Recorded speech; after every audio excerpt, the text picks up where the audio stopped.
Welcome everybody, Chef Katie May here for another episode of what was previously called Delicious Living, but this is just going to be the Culinary Gym. Our website is theculinarygym.com, where we have lots of free recipes and online courses.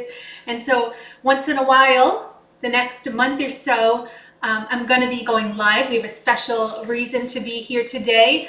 An amazing couple to share with you and online summit I can't wait to tell you about. But just if you've been watching me in the past, every week I was here every Thursday at 5 p.m. with Delicious Living. That's coming back, but it's not going to be for another few weeks. So just FYI. So this one, stick around. We've got so much to share. I'm going to show you an amazing dish. Pretty simple to do, and you've probably had something similar before, but it's going to be delicious. And to top it all off, we have Dr. Karin and Rick Dina here with us. They are a power couple, plant-based power couple, really helping to heal people from the inside out with whole plant foods. We're not talking about a general plant-based diet the way that most in our country now, it's very trending. Most people are aware of a plant-based diet and finding products in the store that are healthier options than their animal-based counterparts. However, those plant-based products are not healthy. For the most part, most of those processed plant-based products that are so convenient and so delicious are highly processed, just the way that the rest of our food supply is. And so we need to get back to the whole foods. And Rick and Karin Dina are going to talk to us about the benefits for our energy by getting back to the whole plants. The benefits boost our energy and they ripple out to all areas of our life. But truly, who doesn't want more energy? And to do all of the activities we want to be doing, from doing our work and our purpose to connecting with our friends and family, we need the energy, stable energy, all day long. And we're going to talk about how to do that with delicious food today, specifically one dish. And you guys are going to be surprised by the nutritional lesson that we have to share with you today about how this dish actually supports our energy so much. So I'm going to bring Karin and Rick on here with us. I'm going to let you guys introduce yourself a little bit. But Rick and Karin, I met through TrueNorth Health Center. Rick was previously a doctor there, and Karin actually was at Bastyr with me. Bastyr University is a naturopathic university in Seattle, Washington, and I studied nutrition there, and Karin was there for several years. So I want you guys to hear from them, their journey, and what brought them to a plant-based diet and how it transformed their lives. Because hopefully many of you know my story. We'll get into that actually a little bit today. I want to share about the energy the energy shifts I went through with a plant-based diet. But let's get it with Rick and Karin. Welcome. Thank you so much for joining us today. We are really happy to be here, Katie. Yes. So maybe let's start with Rick and sharing how you came to TrueNorth and what your journey was to get you to TrueNorth, and then from there. That sounds perfect. So first of all, you mentioned energy, and we have a summit coming up called the Energy Reset Summit, complete with Chef Katie May. It wouldn't be complete without her, who we're so happy to have.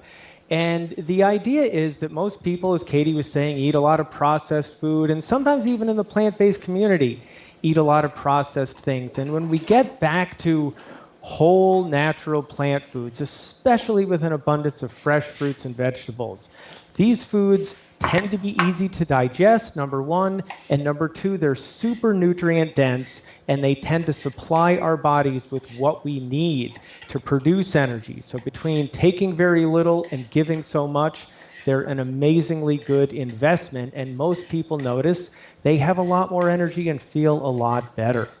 So my quick story about energy, going back to childhood, like in single-digit ages, I developed hay fever and allergy symptoms. So in addition to sneezing, literally hundreds, plural, of times per day, and blowing my nose hundreds of times per day, and having my eyes get so itchy and red and watery, it was hard to see. I was having to like blot my eyes with tissues also because they were running, watering so much. It felt like, in addition to experiencing all those symptoms, it felt like someone had put a tap in the bottom of one of my ankles and just opened up the spout and left it open and just drained all energy out of me. I felt so awful, and I had to miss school sometimes in the spring. I had to miss work. And when I was in junior high school, my dad quit his corporate job and started a landscaping business. And so I worked for him landscaping wise. And then the doctors told me that my allergies were to trees, grass, and weeds. It's like, oh golly, how am I going to avoid those with, working for my dad? And I'd have to miss work sometimes. My dad's a super workaholic, but he'd see what a mess I was and he'd say, all right, you can go home. And another thing about that is I missed playing Little League baseball for a year because they cut the grass before we'd go out and play, and my allergy symptoms were so bad and I was so tired out I couldn't play. So then I went back next year, and I did pretty well at the tryouts, and I got into the major leagues, but I really wasn't ready for that. And I was the worst kid on the team, and that was kind of traumatic as a kid. So anyway, then and then I was getting allergy shots all the time, and they weren't really helping, and my arm would swell up after the shots, and I'd go home and sleep all afternoon, and I couldn't do my homework because I was just so tired out. So I started getting involved in healthy eating. I started going to conferences, and I started hearing from smart doctors who said, you can restore your health. And I heard from people like Doctors Goldhammer and Sabatino and Mark Huberman, who was involved with the, back then it was called the American Natural Hygiene Society. And I learned about things like fasting. And how old were you at this point? Okay, so I was, when you were started, I was 6 or 7. And then I spent the next 12 or 13 years suffering every spring with these allergy symptoms and being tired out. But then, after learning some things and reading books by Herbert Shelton and getting into eating more fresh fruits and vegetables, I was learning about fasting.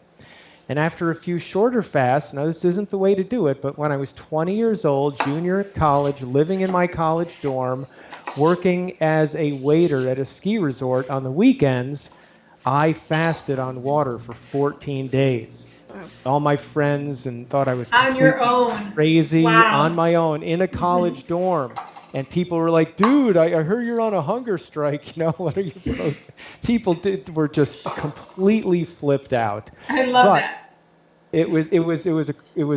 So I was young and enthusiastic, a little bit reckless. But the good news is I did that in the winter, and then I stopped my allergy shots during that time because I was still getting the shots, and I figured, hey, allergy shots aren't on the plan. It's just air and water here on the fast. And then that spring came along, and I was absolutely astounded. I had one day that spring where I had allergy symptoms, where normally I would have like 30 days worth. And I had so much more energy and felt so much better that, not surprisingly, 10 years later, after graduating from chiropractic school, the first place where I practiced was TrueNorth Health, a water fasting center where I got to spend 4 years seeing hundreds of other people have recovery stories like I had experienced as well.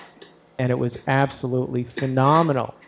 And then, speaking of being young and enthusiastic and maybe even a little reckless, after 4 years at TrueNorth, I had it. I had absolutely had it. And the reason I had it is because I was in a long-distance relationship, however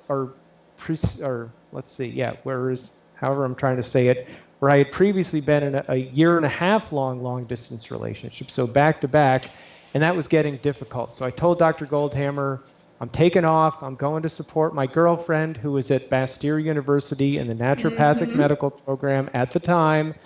And that was Dr. Karin. And we've been together ever since for the last 20 years. So it had a happy ending. So my fast worked out and the relationship worked out. And it's all related to things like fresh fruits and vegetables and fasting, which those of you who are here on Katie's channel are not unfamiliar with. Yes.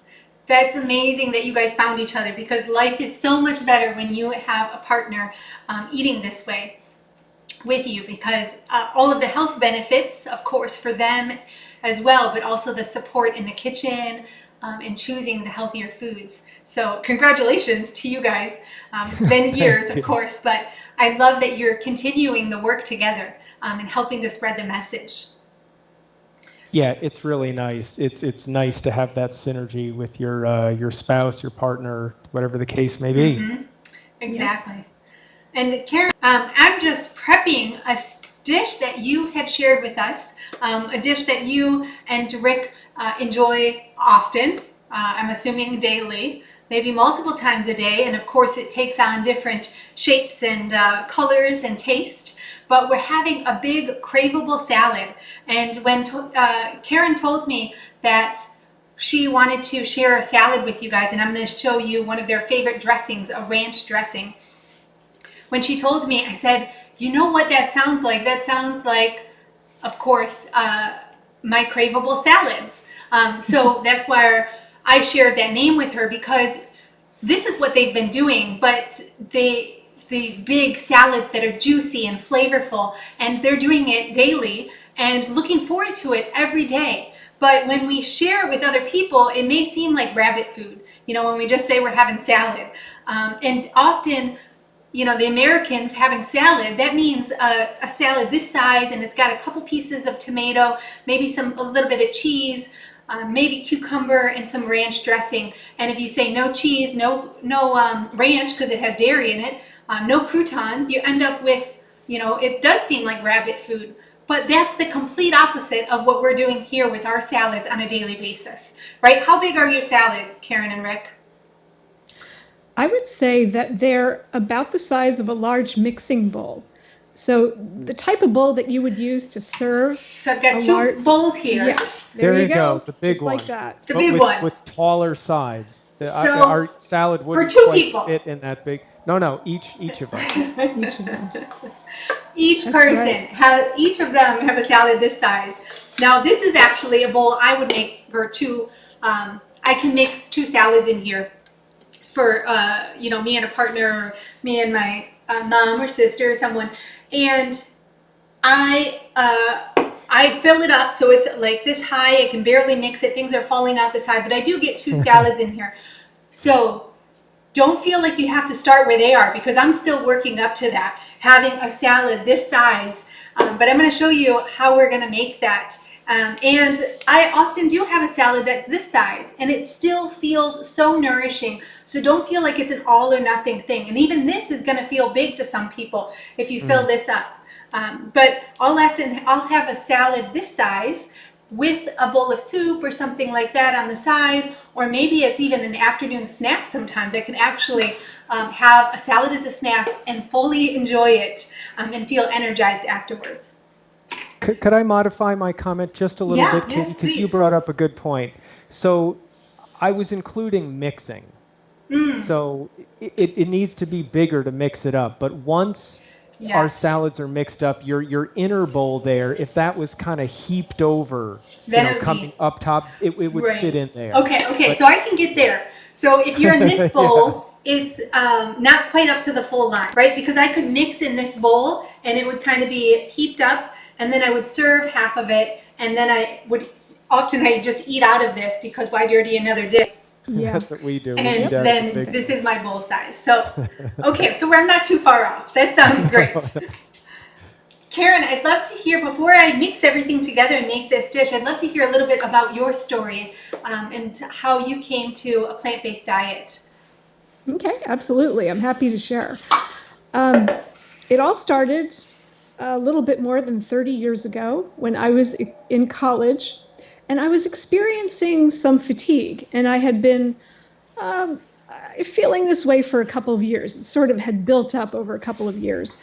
And I kind of got to the point where I really wanted to figure out what was going on. In fact, there was like a pivotal moment where my mom called me at school and asked me how I was doing. And I said, you know what, I'm really tired. Even though I'm getting a full night's sleep, I'm still just kind of fatigued. And she said, well, you've been talking about this for a while. Maybe it's a good idea to go get that checked out. And so I went to the infirmary at the school that I was attending at the time, and they did a variety of different tests. And then they said, okay, well, everything looks really good here. You don't have mononucleosis. You don't have a B12 deficiency or an iron issue. What we think is that it would probably be good for you to go and see your family doctor on an upcoming break. And so I did. And they ran a few more tests, and then they suggested that I go to somebody else, and they ran some more tests. And so a whole bunch of tests later, and 3 medical practitioners later, I finally had a diagnosis: fatigue of unknown origin, or fatigue of unknown etiology. So essentially what that was I knew what I didn't have, but I didn't know what was going on. And so, unfortunately, the medical field didn't really have much to offer me, so I was kind of on my own. And so that was really kind of the beginning of my journey towards healing. And not too long after that, a friend of mine actually gave me a book that was one of the early plant-based nutrition types of books, and it covered nutrition and animal rights and the environment. It's called Diet for a New America. It's a really good book. Some of you who have been on the path for a long time probably remember that. It was written by John Robbins. Yeah, we actually just listened to the Food Revolution Network, which was on a couple weeks ago. Right. Awesome. Yeah, and so that was the book that really got me thinking about the connection between diet and health. And so I found the arguments to be really compelling in that book, and I started doing research, looking for some of the science behind some that I read in that book, and I changed my diet over to what's now a plant-based diet. I used to call it vegan, and that really made a difference. I went from sleeping 12 hours per night and feeling unrefreshed to sleeping about 8 hours per night and feeling better when I got up in the morning. So I knew I was on the right track. But then a little time after that, I actually met somebody who was into adding more fruits and vegetables to their diet, kind of going in the direction of a raw food diet. So I started to add more fruits and vegetables to my diet, and that was when things really started to turn around.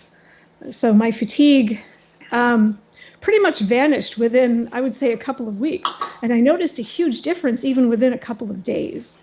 So overall, I went from sleeping about 12 hours per night on a standard Western diet to a more fruit and vegetable focused plant-based diet to about 6 hours per night and feeling just the best I ever had in my life. I'd wake up in the morning feeling totally refreshed. And then it was so interesting because there were all these other little symptoms that I had that I thought were totally normal that just vanished. Like I could breathe through my nose for like the first time in my life. I didn't have like all this chronic sinus congestion that I had that I didn't even realize that I had. Doesn't it feel amazing? Yes, you don't even realize how sick you are until you actually get healthy. Exactly. I love that. And I wish there was a way to really express that to other people who have no idea what this is like on the other side. We have a lot of people in our community who get to come to summits like yours, the Energy Reset Summit and the Food Revolution Summit, and they hear these stories and they get to see pictures, before and afters and all of these things, and then they actually start to get it and they think maybe I can do it. So I'm so glad you guys are listening. But for so many people, they have absolutely no idea, right? And the doctors don't even know that people can get better. The doctors don't expect people to get better. They go to school for disease management.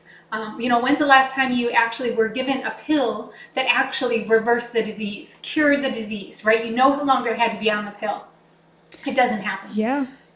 It's just, you can't really fault them. It's just the education. Right. It's the system, for sure. Having all of this energy, I was able to go back to school and get a second undergraduate degree in biology. And then I went on for my naturopathic training that you mentioned, Bastyr University, and then I went on to chiropractic college after that. And having all that energy allowed me to be able to do that.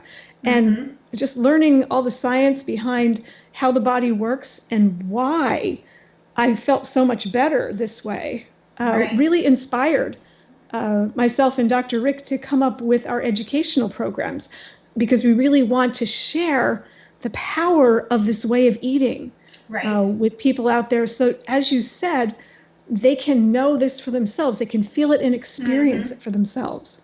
Yes. Well, I want to share a little bit as I'm making the salad. I want you to tell people, I'll walk through what I'm doing, but I want you to tell people about what makes this salad so powerful, especially the greens, right? The greens are a little bit more dense of the nutrients we're going to talk about, the B vitamins, and why they're so important for our energy.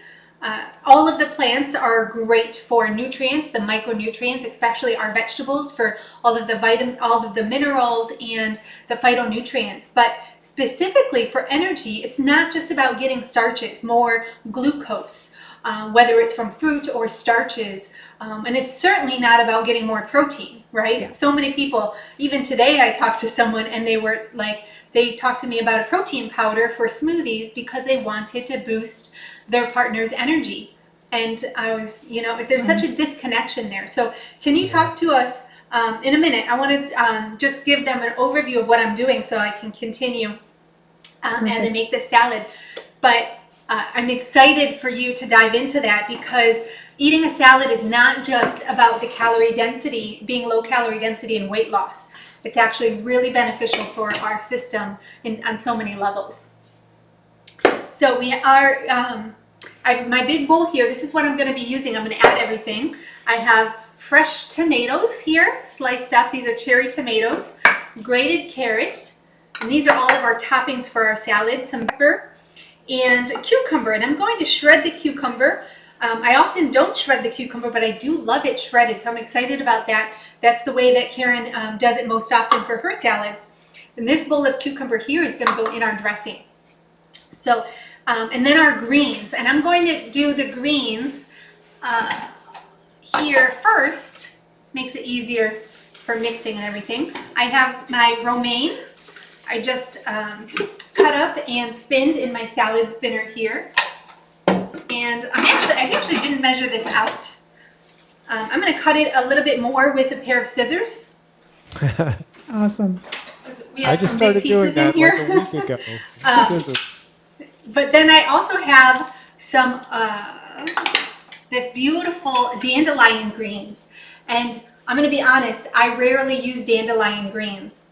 So I'm excited to expand my own salad making abilities, but preferences too, because you can work in new greens, and the wild greens are so much more nutrient packed than just your typical romaine, or of course the iceberg is almost nothing. But these wild greens, they have a lot more flavor than your romaine.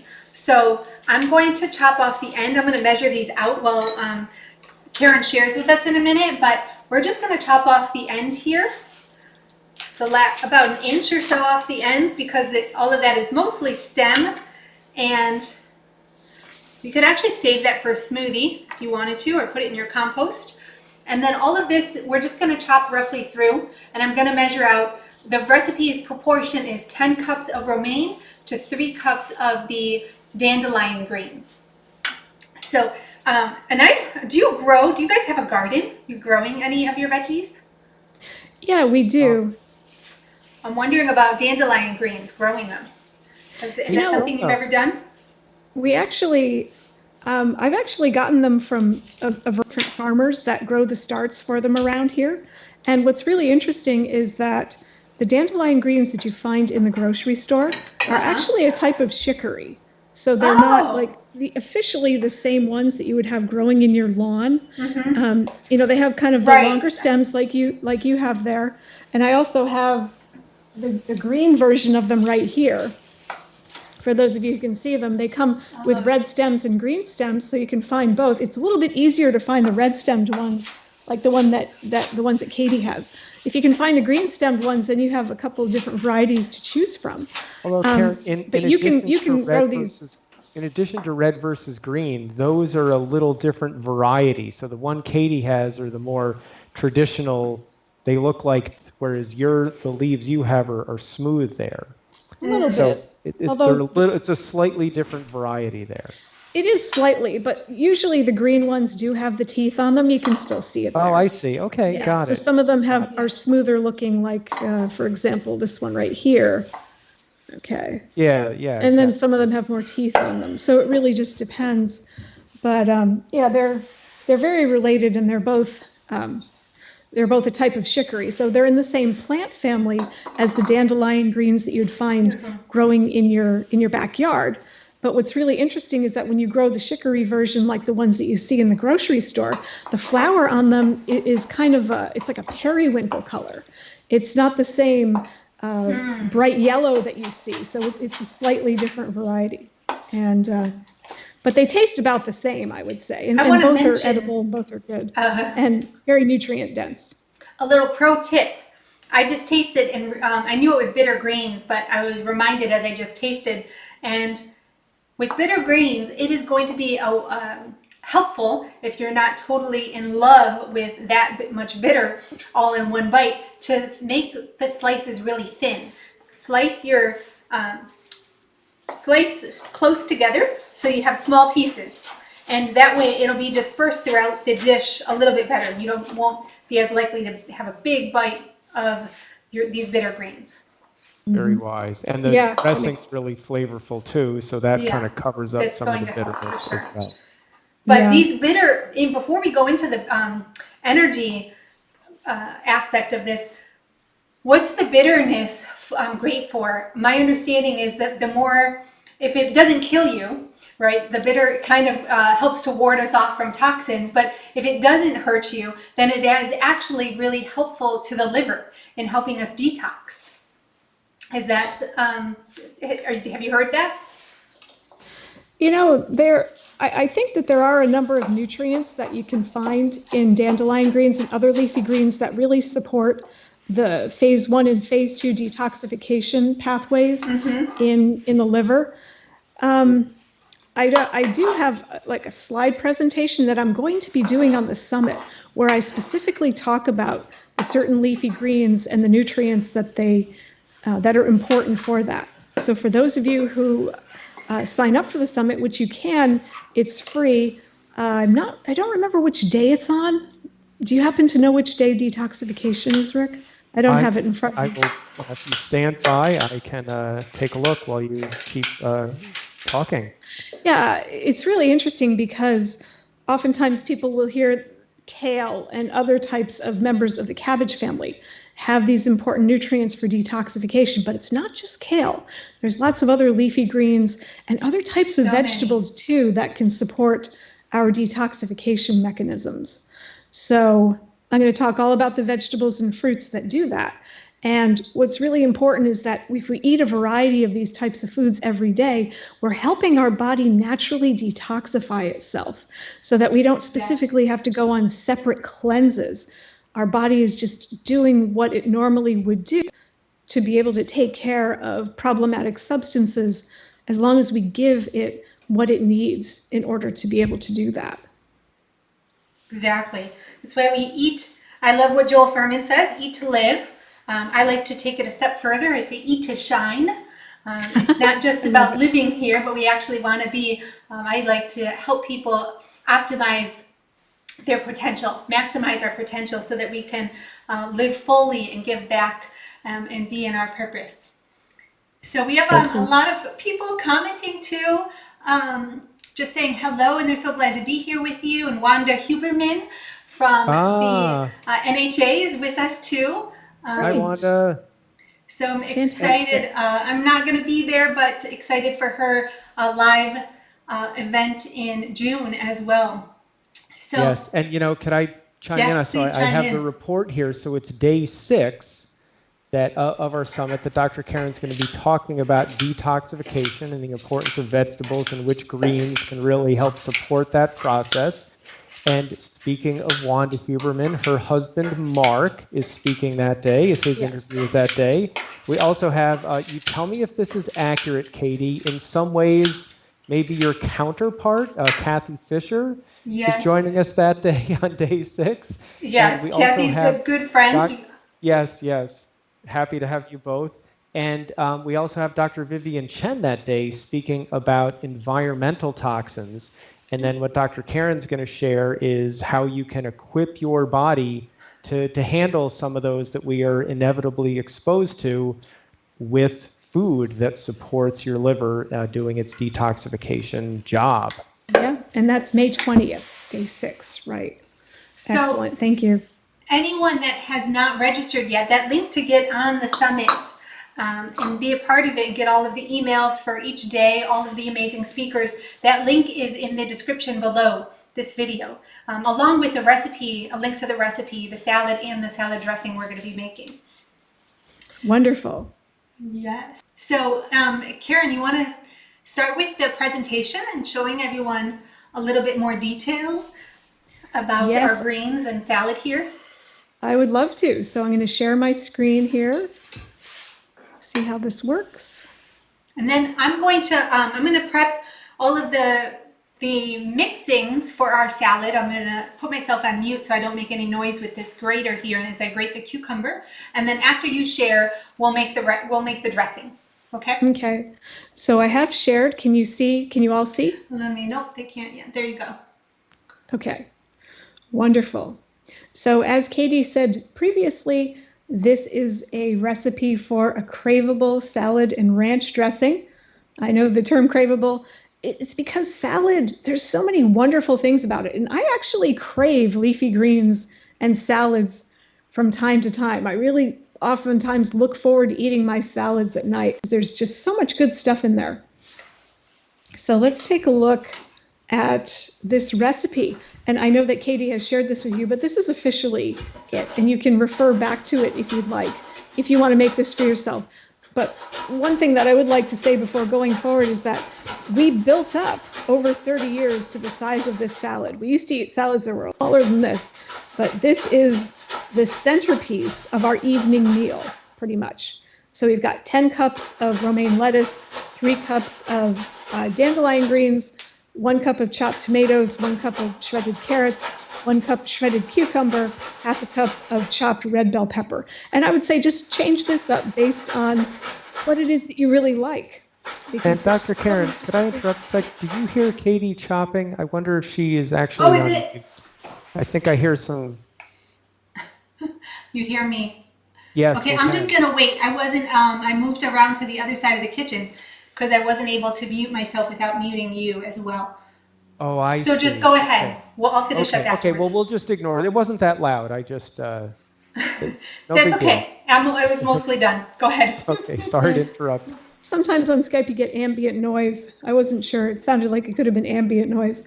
Here's a picture of what it looks like when it's finished. As you can see, it's the size of a large mixing bowl. We usually mix it in this bowl, and sometimes we'll cut it into smaller pieces and then transfer it into a smaller salad. So it may seem like a lot, but it really isn't that much. But it's incredibly filling. It's really awesome like that. And then for the ranch dressing, we have some cucumbers, walnuts, chia seeds, lemon juice, and then a variety of different herbs here, garden herbs, things like chives, dill, and parsley. The way that I add those is I actually chop them finely, and then I add them into the final mixture. I don't actually put them into the Vitamix with the other ingredients because I like to have them be partially whole. And that way, I don't know what it is. The difference is the taste is, it's much heartier. You'd have to experiment with this yourself and see which way you like it better. If you like it fully blended, that's great. But what I usually do is I add it in after the fact, and then sometimes I'll let it sit in the fridge for a couple of hours so that all of the beautiful flavors can mix together, and it's so good. And this is the type of dressing that it almost tastes better the day after. Have you noticed that, Dr. Rick? Sometimes, yeah, and with a few other dressings we make, it's the same thing. Once the flavors blend in and mix together, it's better in some ways. Yeah, and so what we do is we will blend the cucumber, walnuts, chia seeds, the lemon juice, garlic. A lot of the times we leave the garlic out. We just have that in there because some people really love it in this particular dressing. Leave that one up to you. And the same thing with the chickpea miso. We oftentimes put that in for people who are transitioning and want a little bit more of that miso type of flavor. A lot of the times we leave it out. So then there's the picture of the salad, and then we've got the ranch dressing next to it. This is about 3 servings, but this particular dressing that I have here in the proportions that I show you here, this is 1 serving, just about. Yeah. All right. And so then next, what we're going to do is we're going to talk about the energy aspect of this salad. And Katie mentioned that energy is not just about macronutrients. It's not just about calories and carbohydrates, for example, with glucose being our preferred source of fuel for most of the cells in our body. But there's a lot more that goes into that, like important nutrients. And maybe you have heard of the energy Bs, the B vitamins that are important for energy. Now, what I have up here on the screen is very complex looking, but don't let yourself get too caught up in what we're looking at here. Essentially, what I'm showing you here is glycolysis in the Krebs cycle in the electron transport chain, where important nutrients like glucose get converted into energy. But what's very important is what goes on along the way. And there are a number of B vitamins that are very much important for a lot of these reactions. So we've got the B vitamins like B1, B2, B3, B5, B7, vitamin B12.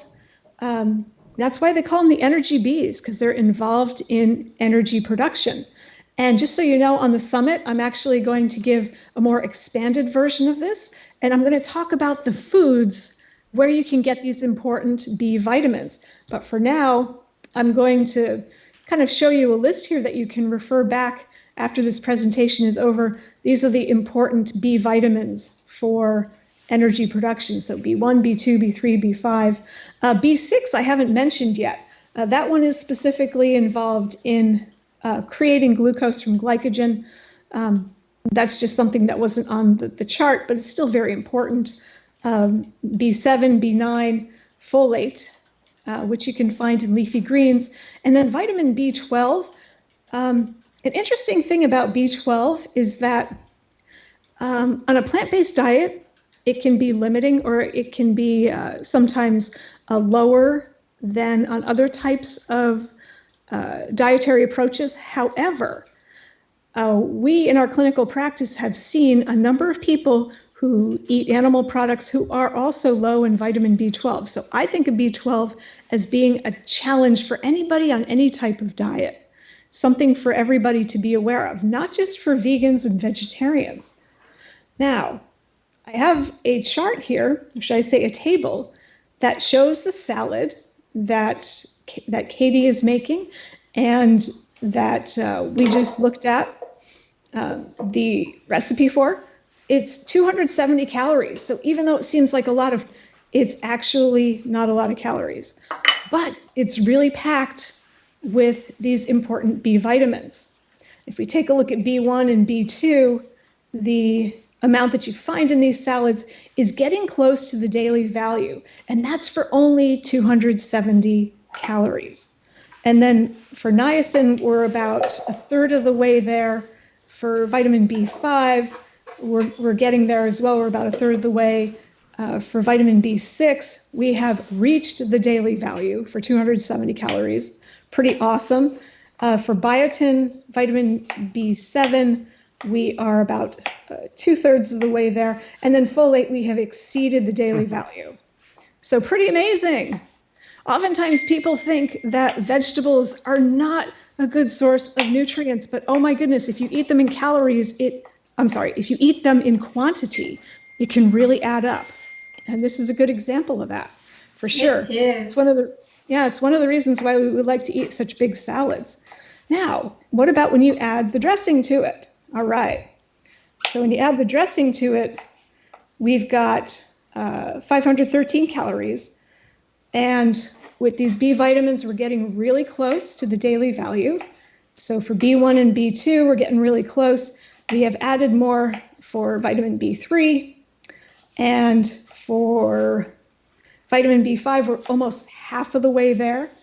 Of course, we have exceeded the value for vitamin B6, and we're almost there for B7, and then folate, we've pretty much doubled, more than doubled. So pretty fantastic. And of course, this is not all you're going to eat for one day. It's only 513 calories, that's probably about a quarter of what I'll eat in one day. So from all the other things that you have, whole natural plant foods, fruits, and other types of vegetables, if you eat starches or beans or things like that, that's going to bring these values up over the daily value. And if you want to check this out for yourself, you can do a nutrient analysis using Chronometer or some other online nutrient analysis software, and you can see where you are with your B vitamins. But I just wanted to share with you here that when you eat vegetables in quantity, that you can get a tremendous amount of these important energy-producing nutrients in addition to a lot of other nutrients too. And I just focused on the energy-producing nutrients here today, but there's a lot of other ones too, like calcium and iron, lots of other good ones to check out. So this is a good primer for you, and I'd encourage you to do a little of this for yourself so you can see for yourself where you are with all of these. So Rick, do you have any thoughts you'd like to share? No, that looks fantastic. And the other half of the equation is that they are, it's a lot easier to digest than a hamburger. Hamburger is not going to give you all those nutrients that produce energy. It's going to suck your energy down because it's going to be digesting for hours. And that's a double whammy on the negative side, whereas fruits and vegetables, especially these vegetables and especially these greens you're showing, are a double whammy on the positive side. They take so little and they give so much. They're a super good investment. It's like putting in $1 and getting 10 back. The hamburger, you put in 10 and you get 1 back. Right. Excellent.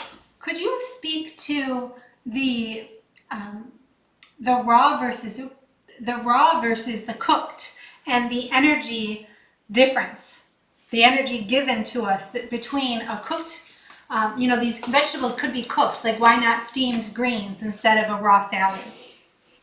Well, go ahead. We're huge fans of both raw and steamed vegetables. Basically, any way that somebody can enjoy eating more vegetables, we are all for. Well, yes. The steamed was kind of the healthiest way. What about like the roasting or the air frying or grilling? These other ways that we can cook the vegetables. Great question. Yeah, great question. So there are a number of what they call cooked food toxins out there in the world that tend to form at higher cooking temperatures, like air frying and grilling and roasting. And in vegetables, there's one particular one known as acrylamide. Some people pronounce it acrylamides with an S. It's not correct. It's a singular substance, just my little pet peeve. And at large doses, when they are, I hate, it gives me a knot in my stomach to even think about this, let alone talk about it, but when they are really mean to animals and they give them excessive amounts of that stuff, it can be carcinogenic, and it's thought at high levels to be carcinogenic in humans. So we do form small amounts of that when we cook vegetables at high temperatures. But if you consider all of the other benefits of those vegetables, you come out way ahead. It's sort of like going out running, you breathe more car exhaust because there's some pollution out there, but it's still better net than staying at home. So we would prefer vegetables in the raw state and lightly cooked, steamed or boiled as the most beneficial, but we're not against things cooked at higher temperatures either. Yeah.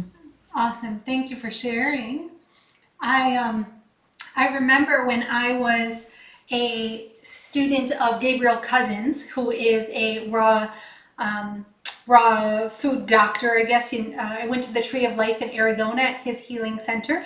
And that's when I was actually 100% raw when I started my plant-based journey. I was raw vegan for 3 months, and I felt fantastic coming off of a standard American diet. Although Gabriel Cousins' program is very high fat, so I wouldn't recommend that. That's not the way I would go if I were to do 100% raw again. But I remember really noticing the difference between cooked food and because the year before I had learned, a full year before I had learned about the benefits of raw. So over that year, I prepared myself knowing that I was eventually going to be going raw. I learned and I actually created a raw food, prepared food. At Whole Foods Market, I was a catering specialist and I made them a raw food bar. So just like they have a paleo bar now, we had a raw food bar. And then I started working at a raw food restaurant eventually just to build up my skill and comfortability with plant foods. But I remember during that time, I'd go back and forth between cooked and raw food. And I really took to the energy of the raw food. So just like when you make a juice, we talk about the benefits of juicing and drinking it right after juicing because you get more of those nutrients rather than letting it sit for a couple hours or even a couple days. You know, you don't have as much of the nutrients fully active for you. I feel like the same is true when we are having our plant foods. You know, if you are going to pick a food right from the garden, that's going to have the most, not only the most nutrients, but for me, I really might be a little woo-woo, but I think it has the most energy. It's like got the most life force because it was just living, right? And you pick that fresh vegetable and you have it right out of the garden. That's going to be the most energizing versus going to the store and getting it. But even the store or the farmer's market, you get those the fresh vegetables. And I feel like there's a life force in raw food that you're not getting from cooked food. And in the same manner, though, the steamed vegetables, they have more of their life force and they're more of their integrity too. All of the fibers more connected, the proteins and everything is a little bit more intact versus when you roast it or grill it or things like that. So it's not just about, for me, it's not just about destroying the vitamins and minerals, but also taking away the life force. So you have the mineral, all of the nutrient content, then you have the actual life force, which to me is like the energy or even the spirit.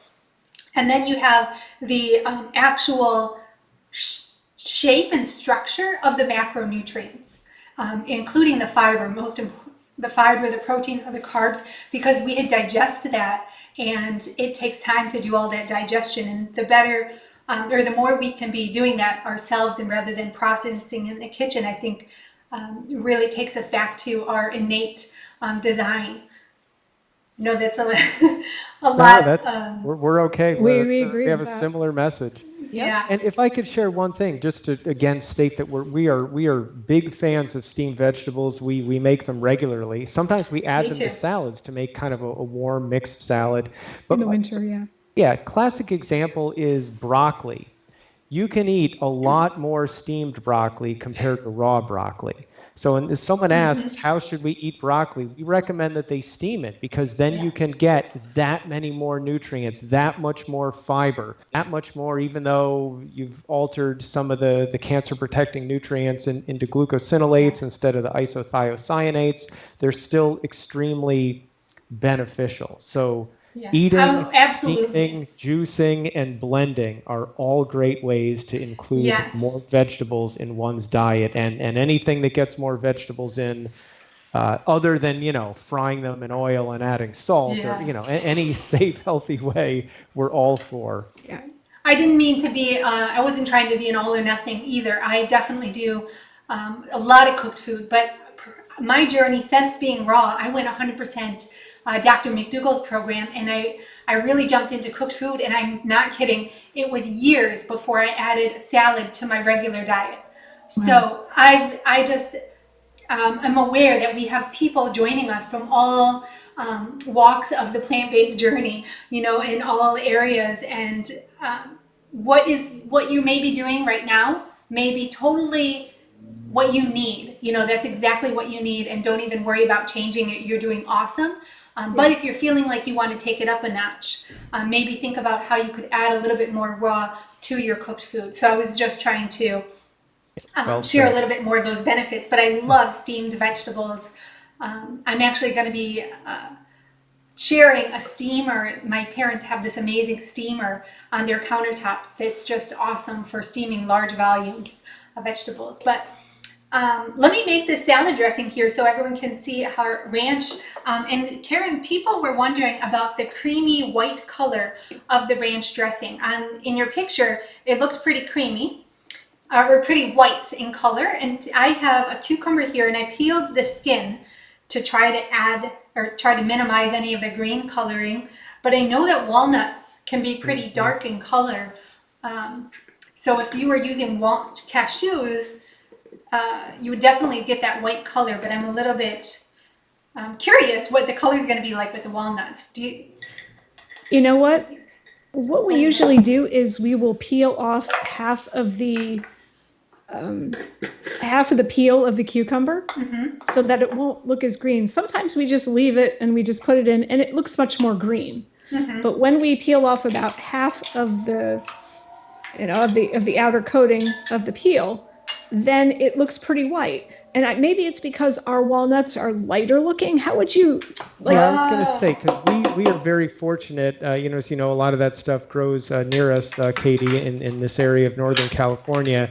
And so we know a grower that used to always go to the Sebastopol Farmers Market, and Karin would buy from her. And now her mom lives in Santa Rosa, not that far from us, so she comes over and delivers. So those super fresh walnuts tend to be lighter in color, and very creamy tasting compared to ones that have been around for a while that tend to have a bitter flavor and be a little darker. But you make a very good point. Yes. If you find that your walnuts are a little bit bitter and dark, mixing with some cashews kind of recreates what a fresh walnut tastes like. Yeah, it does. The cashews add the smoothness and they're lighter in color as well. Yeah. If you'd like, I could actually go and get a sampling of the ones that we use so you can see the difference in the color. Yeah, that'd be great. I'm curious because mine seem a little bit lighter. Next to the kitchen. Sorry about that. Yes, that'd be great. Okay, I'll be back. Okay, cool. So everyone, I just was loading up our blender here. We have, I'm going to take you off screen just a minute. We have 1 1/4 cups of cucumber chopped, and I did take off all the peel. And then we have 1/4 cup of walnuts. These are my coloring, and a little bit of miso. I did use this miso because I was excited to get the chickpea miso, no soy here. So this is actually, I'm avoiding soy at the moment for allergy reasons. And so I'm excited to try the chickpea miso.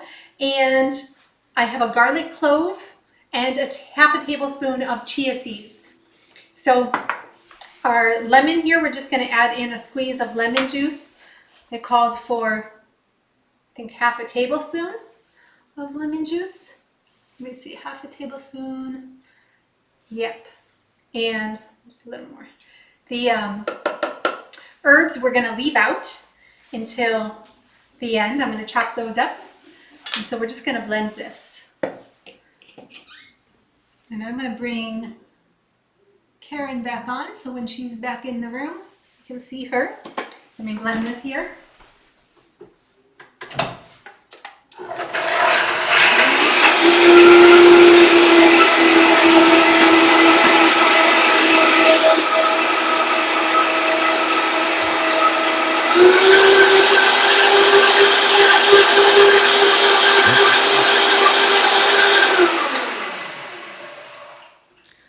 All right, so I'm back. Yay! What do you got for us? Can everybody see that? You want to bring that back toward your face because it'll... yeah, perfect. There you go. That's pretty light. Let me show you. Yeah, let's see mine. Can't... it's definitely darker. Can't get it as close. And what we do as soon as we get the walnuts, we have some 2-quart mason jars, very similar to yours. So we put some in there and we vacuum seal them, and then we put them in the freezer. And then we also have some really good vacuum seal bags that we reuse a lot. It's kind of like a heavy duty sous vide bag. I could use that. In fact, we have a freezer full of those, and that helps keep them fresh and light and smooth and not bitter tasting, and makes the dressing look lighter as well. But again, if that's not available and the ones you have are a little more bitter, maybe make a 2/3 walnut, 1/3 cashew, or a half and half mix, and you can recreate the fresh walnut taste that way. Now yours looks pretty light, Katie. Yeah. That looks, The dressing? yeah, yeah. Yeah, it's pretty. My walnuts are definitely on the lighter side, but yours were just a little bit lighter, for sure.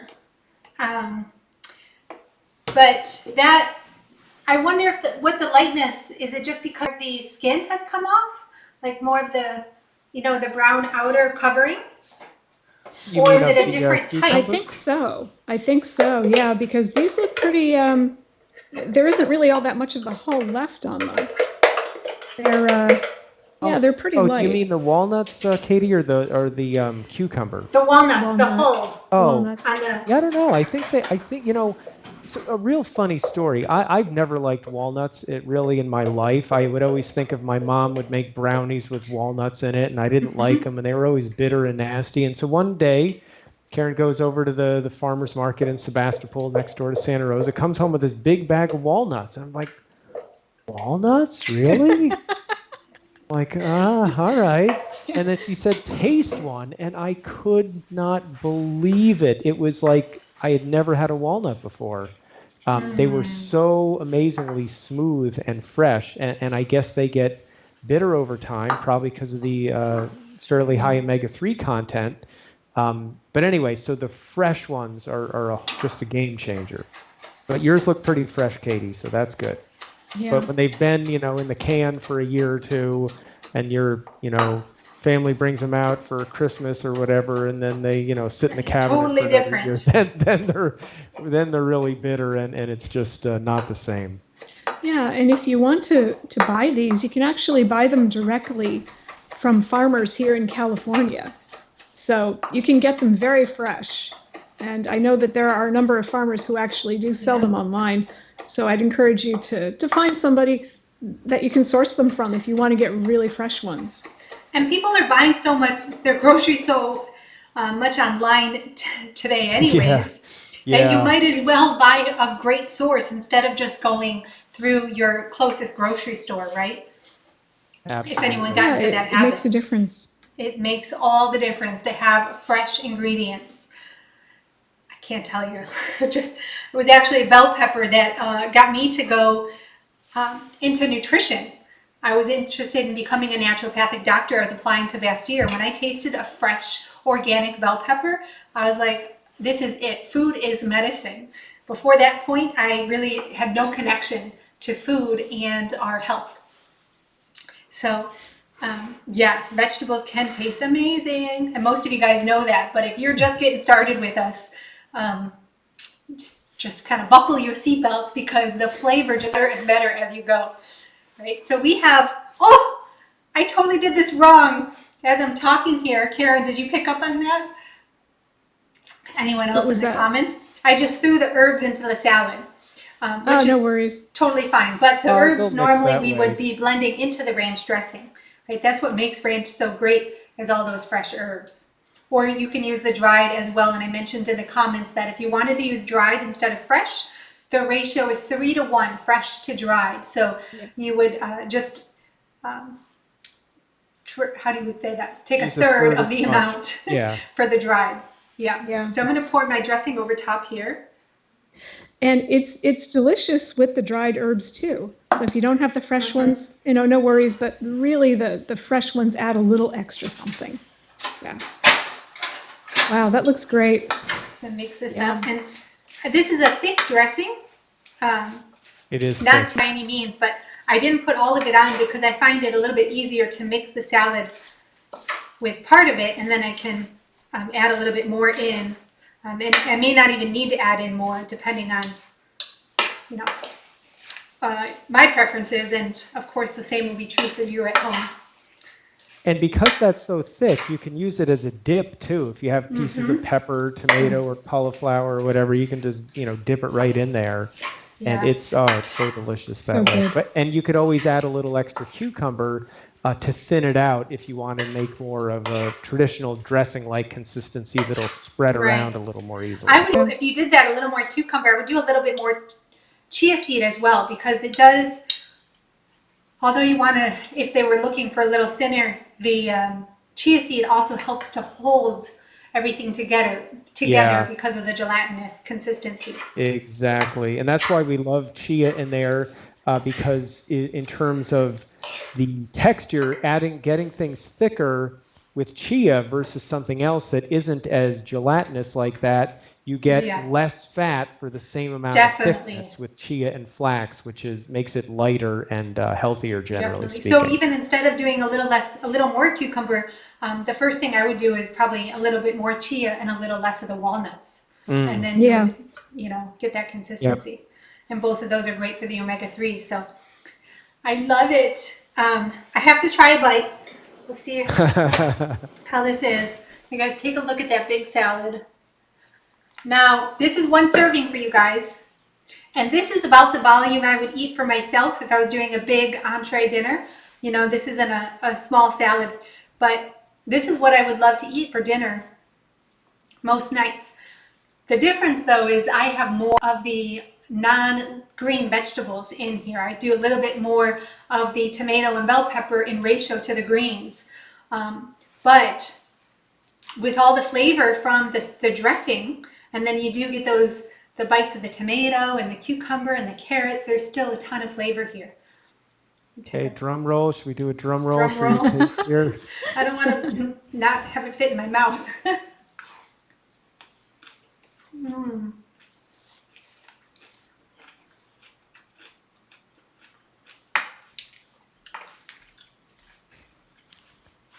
I have to thank you guys because the dandelion greens are really fantastic. And I will definitely be adding these in. It's so much flavor. But I think with all of these greens, what I would even do for me and my audience, I think they know this, that I love herbs and spices. So Kathy Fisher and I are both in the kitchen making recipes. I'm usually doubling whatever her measurements for the herbs and spices are. I do that much more. And I probably do the same with the herbs here just because they make such a difference. The freshness. I love whether they're dried or fresh, the herbs and spices. But this is really great. And the thing is, if you do add them to the dressing first and mix it around and let it sit for a little bit, the flavor of the herbs does Just kind of like you seep into the suggested. dressing, and then therefore it spreads around the whole salad. Yeah. So, And I didn't even put it all in. So you are look at that. right on the money. Cool. Fantastic. Awesome. So, Wanda says she recently did walnuts and hemp seeds and really enjoyed it. And I love hemp seeds too as a cashew alternative. Those are great. Yes. That's a great idea. Yeah. Did you have there's any? so many ways. I mean, Yeah. vegetables and a few nuts. There are just, the ultimate variety. I mean, there's the classic natural hygiene orange juice and cashew dressing, and then there's just hundreds of variations. This one I is love cucumber bell and pepper. walnut chia. Bell pepper and dressing is one of my favorites.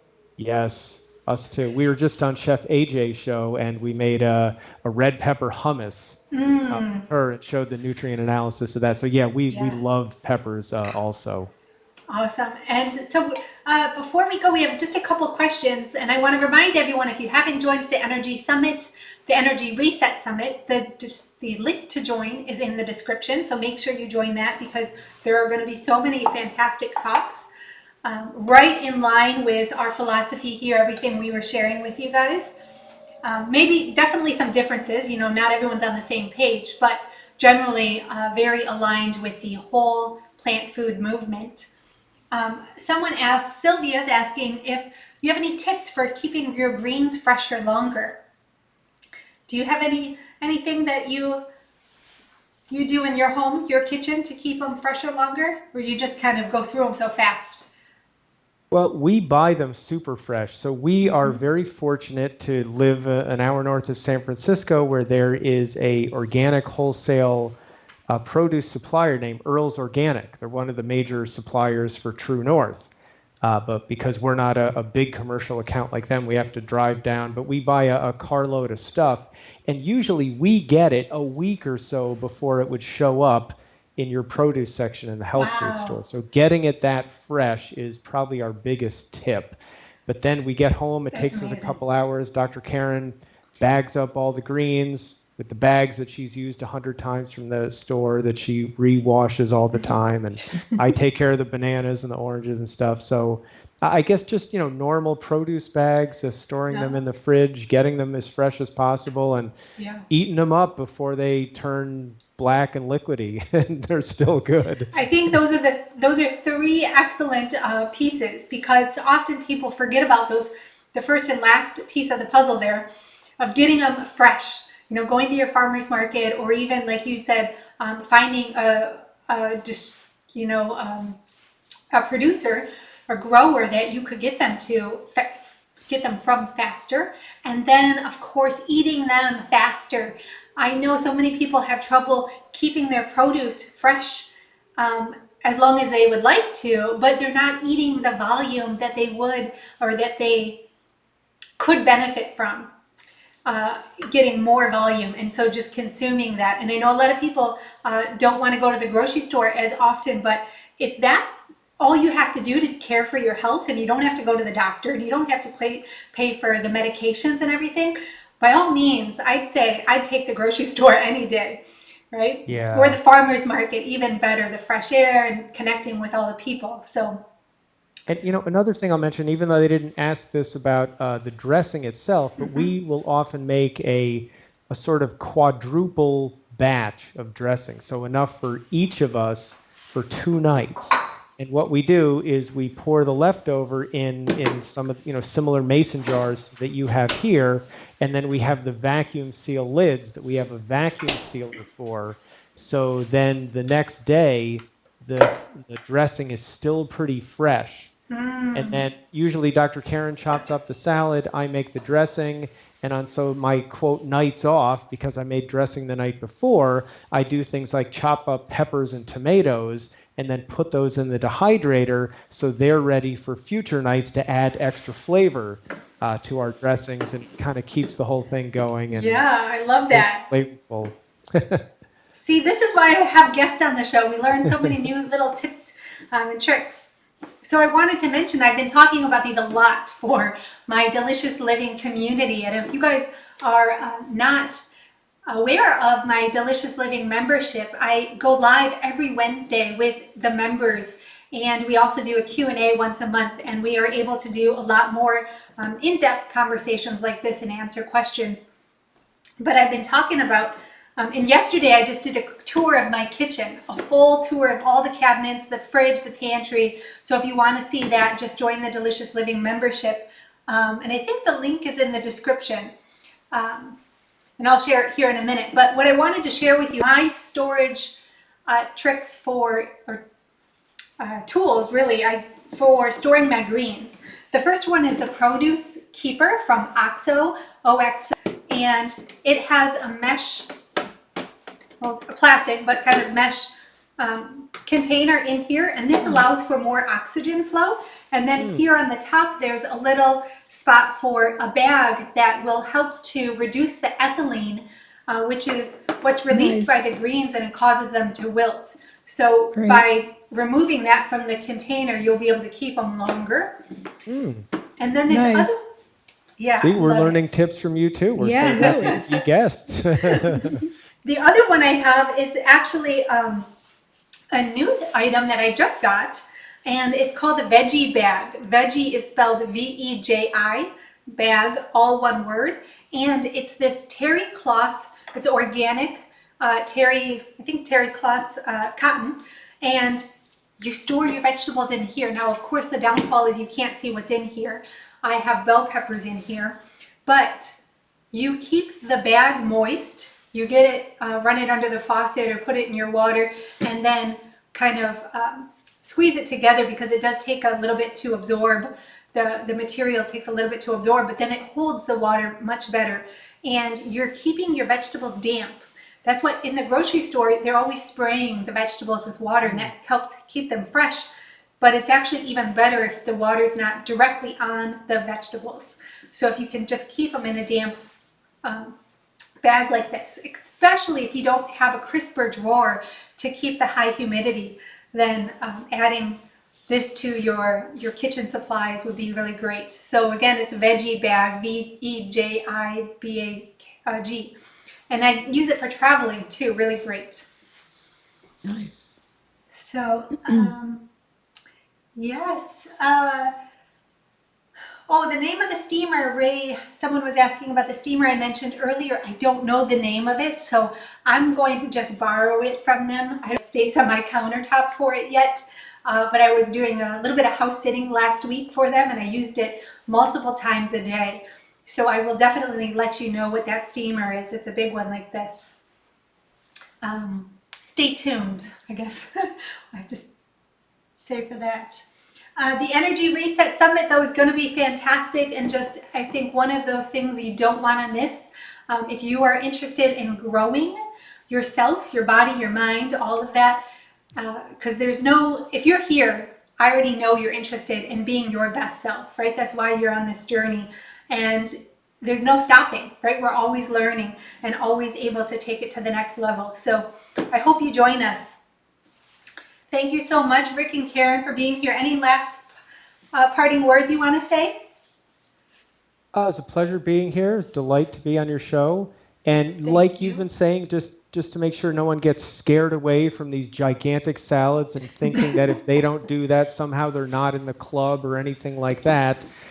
We are just huge fans, like you, of meeting people where they are and encouraging them in a positive, healthy way to take the next step, whatever that is for them. And if you're making progress and you're enjoying the journey, that is fantastic, because the people that sometimes go too far and go too extreme too quickly end up feeling deprived. It ends up not working for them, and that becomes difficult. And then, Dr. Lyle can talk all about how then it lowers their self-esteem because they feel like they're failing and they bail out. So don't let that happen to you and get intimidated by giant salads. Start with small ones, include more fruits and veggies, enjoy the process and make progress gradually.